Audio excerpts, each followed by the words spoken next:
Nagar Parker کے قدیم بازار کے وسط میں برسوں پرانا ایک جین مت کا ایک قدیم غیر آباد مندر موجود ہے۔ اسے 1000 سال پہلے تعمیر کیا گیا تھا۔ یہ مندر بہت بڑا تو نہیں، لیکن اس کو بہت توجہ اور محنت سے تعمیر کیا گیا تھا۔ مندر کے در و دیوار پر بہت خوبصورت اور باریک نقش و نگار بنائے گئے ہیں۔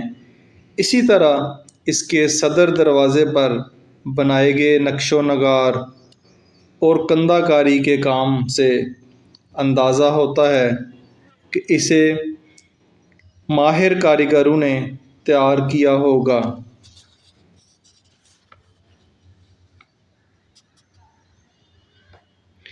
یہ مندر اس وقت تعمیر کیا گیا تھا جب یہاں جین مت کے ماننے والے رہا کرتے تھے اور یہاں پر موجود پری نگر سی پورٹ سے تجارت کیا کرتے تھے۔ جیسے جیسے سمندر بھی پیچھے ہوتا گیا، جین مت کے ماننے والے بھی یہاں سے ہجرت کر کے انڈین گجرات چلے گئے۔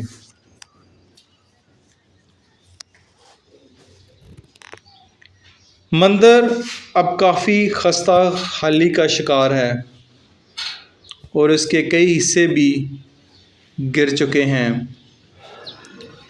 برسوں کی عدم توجہ کی وجہ سے اس کے بہت سے نقش و نگار بھی مٹ چکے ہیں۔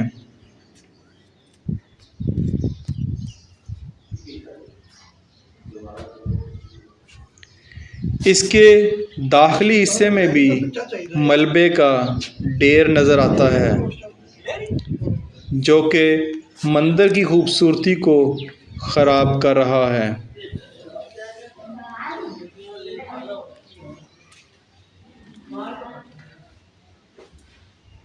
عمارتیں چاہے کسی بھی مذہب کی عکاسی کرتی ہوں، ان کی دیکھ بھال کرنا حکومت وقت کی ذمہ داری ہوتی ہے۔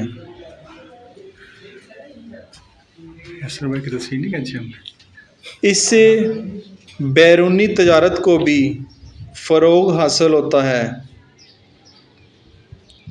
ملک کے زر مبادلہ میں بھی ترقی ہوتی ہے اور مقامی آبادی کو بھی فائدہ ہوتا ہے۔ پاکستان میں ایسی سینکڑوں عمارتیں خستہ حالی کا شکار ہیں جو توجہ طلب ہیں۔ اس ویڈیو کے علاوہ میرے چینل کے اوپر نگر پارکر میوزیم، عمر کوٹ فورٹ، اس کے علاوہ ماروی کا کنواں جو کہ بہت تاریخی ہے اور بہت زیادہ فیمس ہے، اس کی ویڈیوز بھی موجود ہیں۔ میرے چینل کی مائی ولاگ کی پلے لسٹ میں جا کے ان کو وزٹ کر سکتے ہیں۔ امید ہے یہ والا ولاگ آپ کو اچھا لگا ہوگا۔ ویڈیو اگر اچھی لگی ہے اس کو لائک اور شیئر ضرور کیجیے گا۔ چینل کو اگر لازمی سبسکرائب کر لیتے ہیں اس کا فائدہ یہ ہوگا، ساتھ بیل آئیکن بھی پریس کر لیں، اس کا فائدہ یہ ہوگا کہ ویڈیوز کے نوٹیفیکیشن آپ کو ساتھ ساتھ ملتے رہیں گے۔ دس از مسعود مبشر سائننگ آف۔